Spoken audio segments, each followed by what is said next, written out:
Welcome back to the workshop. I've walked out here today to do something, and as I've walked in, I've thought, it's a bit of a mess, I've got to do something about it. So I thought, I'll do some organisation. And as I walked through, I thought, sod that, let's do some work on an engine. So, what I've decided to do, a little quick job, on the Jinty, 7¼ I'm going to do something that I've done to all of my 5-inch gauge tank engines and put a stainless arch in the Firebox. Now let me talk you through that. So in a previous episode we made a set of superheaters for this which come right to the back of the Firebox. Now I've done the same in all my other tank engines, so in Speedy, Jinty and Enterprise they've all got the same. But the bottom row tubes still get blocked every now and again. Not that superheaters would change that, but the bottom row tubes do get blocked because the fire gets built up, it draws the fire well when it's working hard.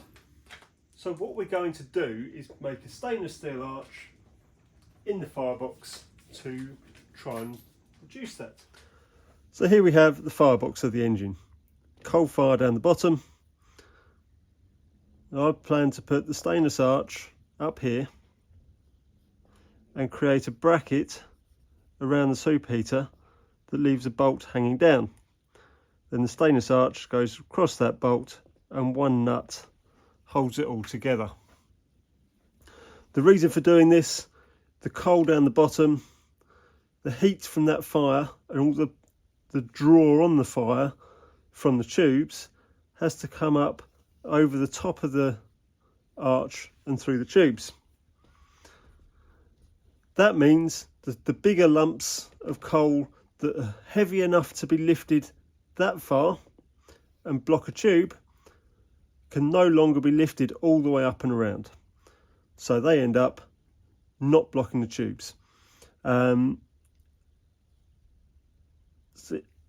added bonus, I don't know for sure, I can't prove, the superheaters start to work even better as well because all of the heat from the fire has to go up and around the superheaters. So those superheater elements should work even better. So that's the plan. Now with my 5-inch gauge locos, I can run all day and not block a tube. In fact, I very rarely sweep my tubes these days because I just do not build the fire up enough or don't work the fire hard enough to block a tube. So let's get on with the show. I've had a bit of a problem. The 7¼ engine has 3 elements which I'd forgotten about, to be honest. It's not only been a month since I made the last set, and the 5-inch locos have either 2 or 4. The reason I went for 2 and 4 when I made the boiler was to be able to do this. The way I made it, they're my 4 elements. The one that's only got 2, obviously it goes around both. The 4 just goes around the middle 2. I made a bracket that went over the top there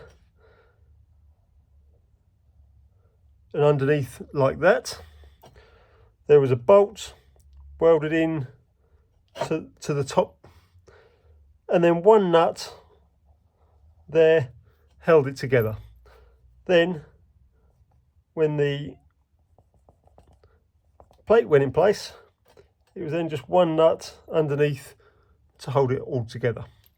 Now it's going to be a bit more difficult with the 3, but what I think I'm going to do is in a similar way make a bracket that goes around. I will countersink the bottom one and have a countersunk bolt going up tapped into the upper one, but I will also drill and tap a slightly bigger thread, put a stud in the middle there, one big nut can hold it all in place again, so then the thing goes in place like that, and it's just one plate does it all.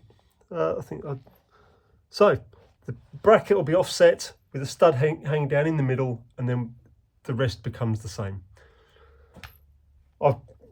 I have already cut off of a bigger piece some strips of stainless, so they just want marking, cutting to length to bend and go.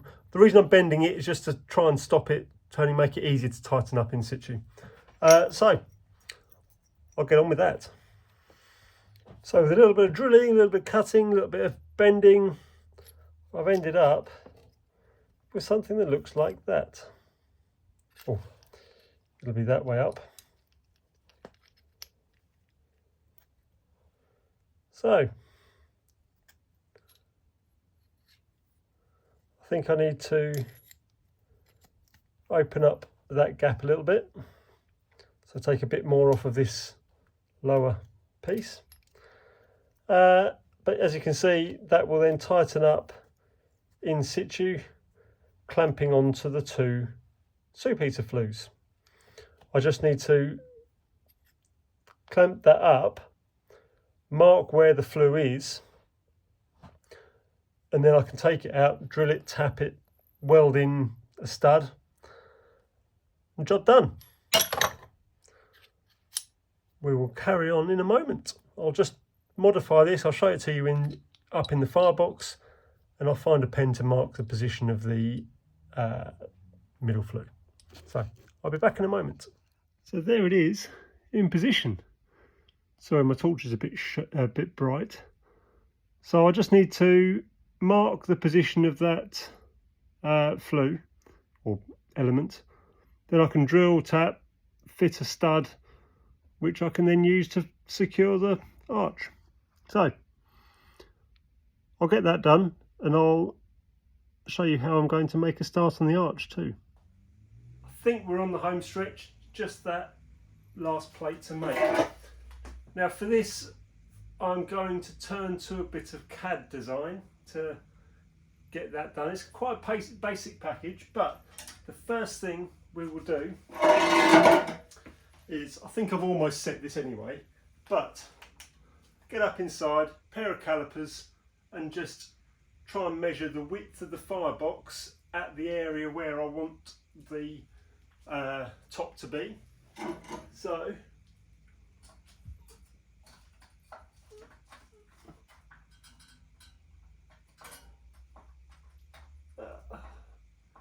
bit big, wind it down a little bit. Got a feeling I've touched my face with something that's not too clean, but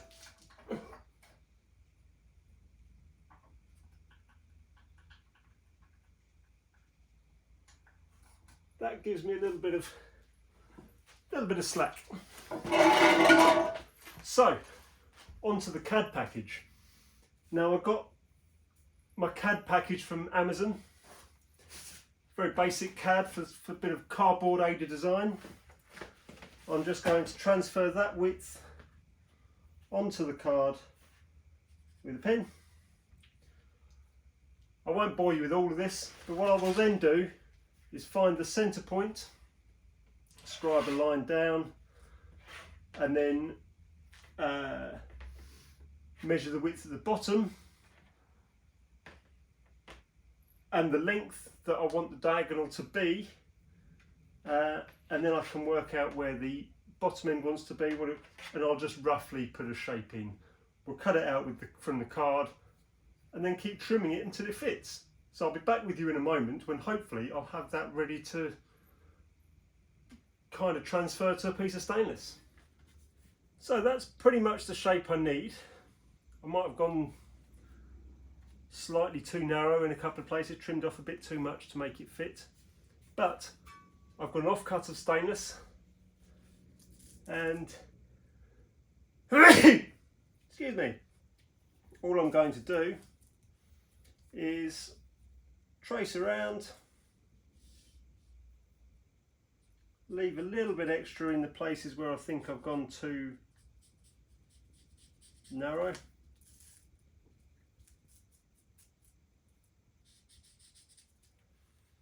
There will be a bit of space around the sides.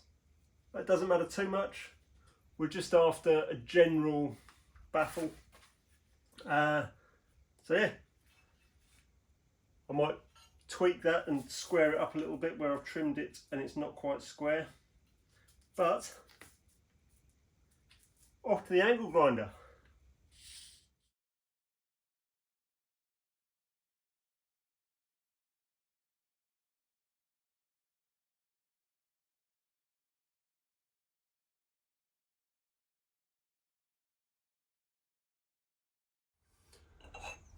So there we go. I'll cut it up. I have also given it a quick deburr and clean up using a flappy disc in the grinder. But there we go. That's the main piece. So I've got the plate all prepped. Small plate with the hole in. I've countersunk the top of it quite severely so that hopefully it makes it a bit easier to get on the stud. And then wedged it in the vise like this so I can just tack it in place. A couple of little tacks, and then we will see if I've got the angle anywhere near right and adjust it as necessary. So having tried it in, that angle seemed pretty much spot on. So I've given it a quick couple more tacks on the underside. So hopefully when I weld it from this side, it doesn't pull open. But we'll see how it goes.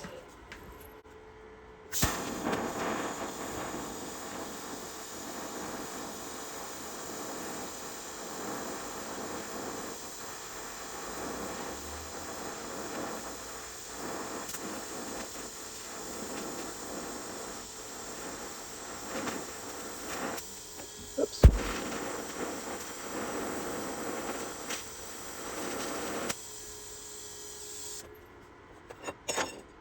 And I will just put another weld on the other side as well.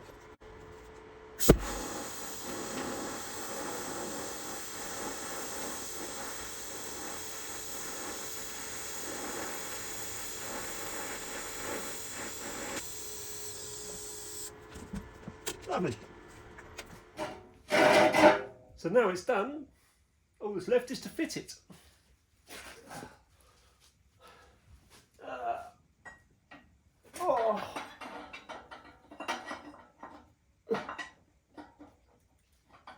Always makes me feel like a gynecologist when I'm doing things like this.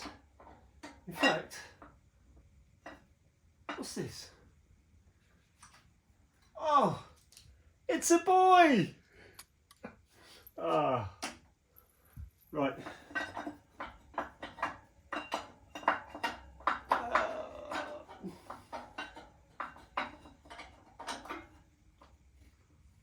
Bit of a tight fit.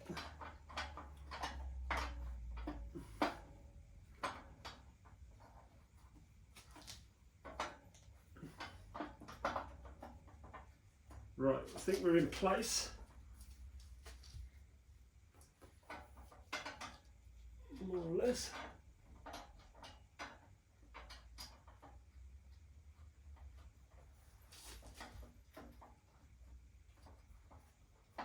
Right, I think I'm in. I'm going to finish this up and then I'll get back to you and show you what it looks like. So it's all in, bolted up and ready to go. So I will just show you what it all looks like before we go. First off, I will show you in through the firehole door and then I will take you up underneath. So that is the view through the firehole door. And then this is what it looks like from underneath. So, as you can see, it would be quite difficult for the bigger lumps to block a tube. So, it's not that big a job to do. It's been a bit of a faff. It would be easier if I could have had the engine up on end. I think when I did it to my other engines, I had the boiler off at the time, so I had the boiler sat on the bench, stood on end, and I was just working on it there. I would recommend it myself for any smaller engine especially. Definitely I think it's a narrow firebox because you can then still take it out when the engine's in complete, whereas a wired firebox, you'd have to put it in before you put the boiler on the frames, and then it's stuck there until you can take the boiler off. And most of all, you sometimes get a little baby engine as a bonus when you're working on it. So yes, I would personally, it doesn't actually, I don't think I feel much different to the actual steaming of the engine, but I can run all day, and if I go away for a week, I wouldn't need to touch the tubes all week with an engine like this. So I hope that's been sort of useful, sort of giving you ideas, and please do let me know if you have a go and what you think of it yourself. So hopefully I'll be back soon. Don't know what. Have a very good Christmas, and I will see you before too long. Take care.